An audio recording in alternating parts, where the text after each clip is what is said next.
Hello friends, স্বপ্নাস খানাপিনার নতুন একটি রেসিপিতে সবাইকে স্বাগতম। আজকে আমি সাবুদানা আলুর মিক্স চানাচুর তৈরি করে দেখাবো।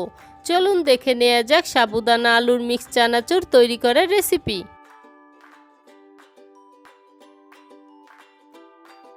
সাবুদানা আলুর মিক্স চানাচুর তৈরি করার জন্য এখানে আমি খোসা ছাড়িয়ে 2টি আলু নিয়েছি।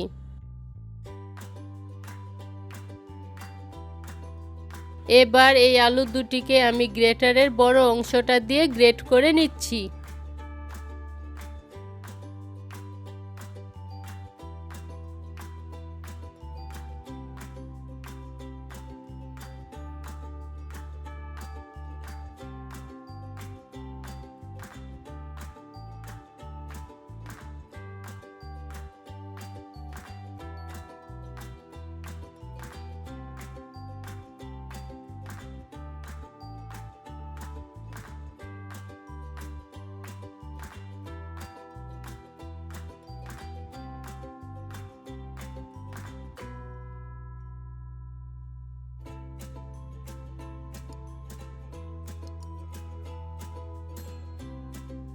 দুটি আলুই আমার গ্রেট করা হয়ে গিয়েছে। এবার এই গ্রেট করা আলুগুলোকে আমি পরিষ্কার জল দিয়ে কয়েকবার ভালো করে ধুয়ে নিব।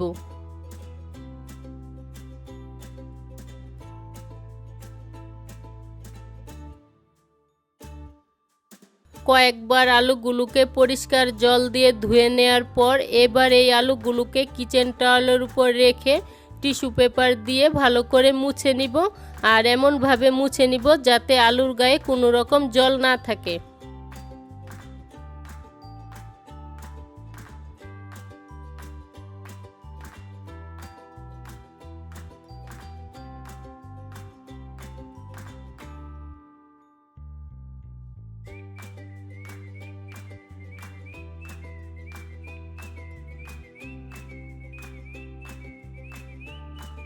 আলু থেকে আমি জলটা টিস্যু পেপারের সাহায্যে ভালো করে মুছে নিয়েছি।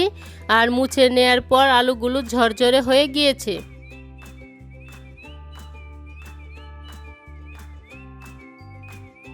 এবার একটি প্যানে পরিমাণ মতো তেল গরম করে নিচ্ছি।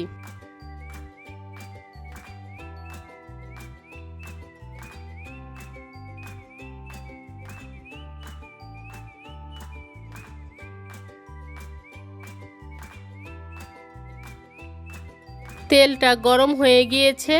এবার এই গরম তেলের মধ্যে আমি অল্প অল্প করে আলু ছেড়ে দিচ্ছি। এবার চুলার আঁচটা মিডিয়ামে রেখে আলুগুলোকে আমি সোনালি করে ভেজে নিব। একসাথে আমি সবগুলো আলু ভাজবো না, এতে করে সবগুলো আলুই দলা বেঁধে যাবে। এভাবে আমি আলুগুলোকে কয়েকবারে ভেজে নিব।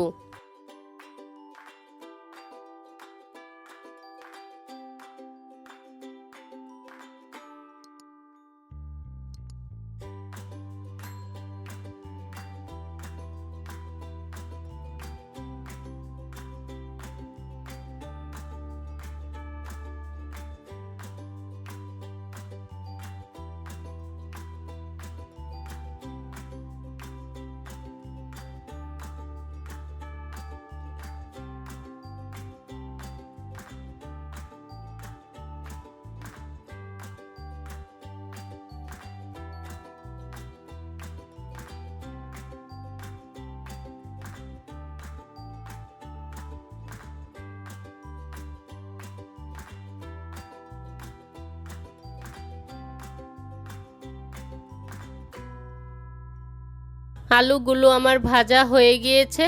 এবার এগুলোকে আমি তেল থেকে তুলে টিস্যু পেপারের উপর রেখে দিচ্ছি। এতে করে অতিরিক্ত তেলটা শুষে যাবে। একই রকমভাবে বাকি থাকা আলুগুলো আমি ভেজে নিব। এখানে আমি আধা কাপ সাবুদানা নিয়েছি। আর এই সাবুদানাগুলোকে আমি ওই একই তেলে হাই হিটে ভেজে নিব। এখানে আমি ছোট সাইজের সাবুদানাটা নিয়েছি। আর এই সাবুদানাটা তেলে দেওয়ার সাথে সাথে মুড়ির মতো ফুলে উঠেছে।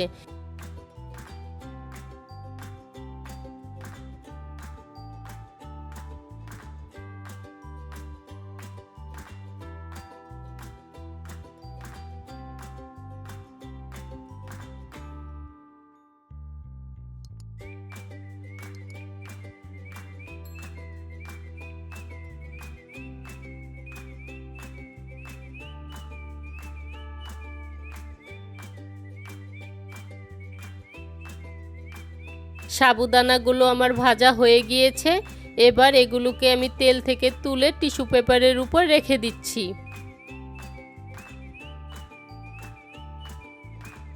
এখানে আমি আধা কাপ চীনাবাদাম নিয়েছি। এবার এই চীনাবাদামগুলোকে ছাঁকনির উপর রেখে মিডিয়াম আঁচে ভেজে নিচ্ছি।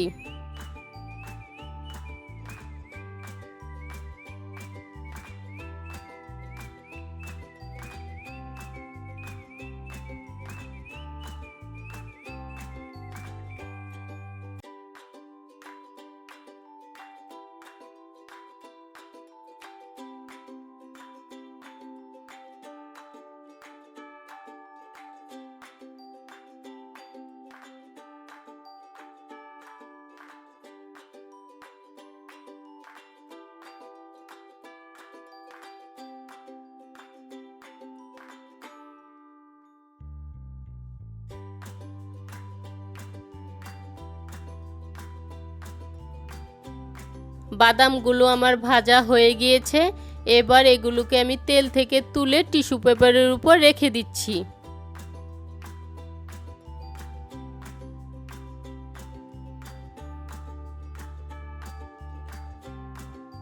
এবার ওই একই তেলে আধা কাপ কিশমিশ ভেজে নিচ্ছি।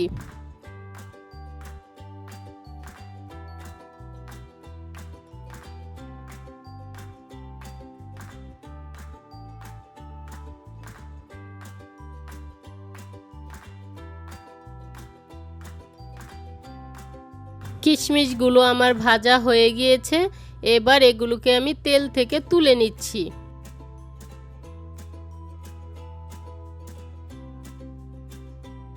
এখানে আমি 1/4 কাপ কাজু বাদাম নিয়েছি। এবার এই কাজু বাদামগুলোকে আমি ভেজে নিচ্ছি।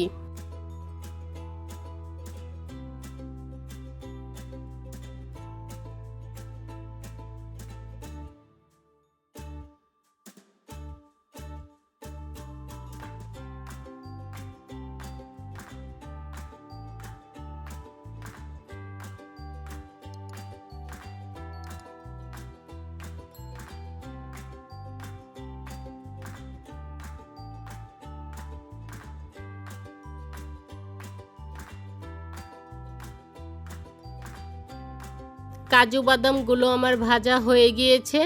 এবার এগুলোকে আমি তেল থেকে তুলে নিচ্ছি।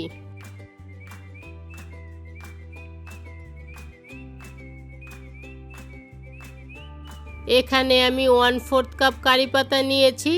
এবার চুলার আঁচটা বন্ধ করে এই গরম তেলের মধ্যে কারি পাতাগুলোকে ভেজে নিচ্ছি।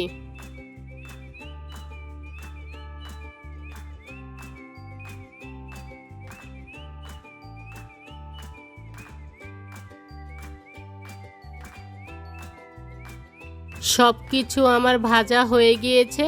এবার এগুলোকে আমি কিছুটা ঠান্ডা করে নিচ্ছি। কিছুটা ঠান্ডা হয়ে যাওয়ার পর এবার এর মধ্যে দিয়ে দিচ্ছি স্বাদমতো লবণ। এখানে আমি সাদা লবণটা ব্যবহার করেছি, তবে ইচ্ছে করলে সাদা লবণের পরিবর্তে বিট লবণটাও দিতে পারেন। এরপর এর মধ্যে আধা চা চামচ সাদা গোলমরিচের গুঁড়ো ও আধা চা চামচ লাল মরিচের গুঁড়ো দিয়ে ভালো করে মিশিয়ে নিচ্ছি। তবে এখানে লবণ ও ঝাল নিজেদের স্বাদমতো কম বেশি করে নিতে পারেন।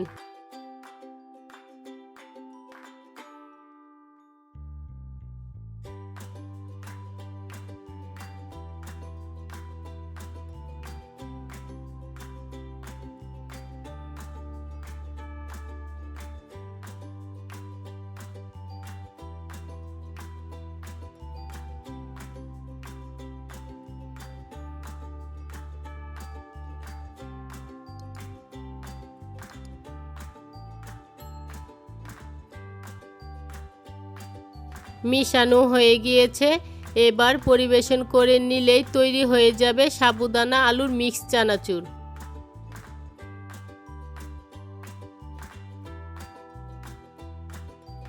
আজকের এই ভিন্ন স্বাদের চানাচুরের রেসিপিটি যদি ভালো লেগে থাকে তাহলে সাবস্ক্রাইব করে পাশে থাকা বেল আইকনে প্রেস করতে ভুলবেন না।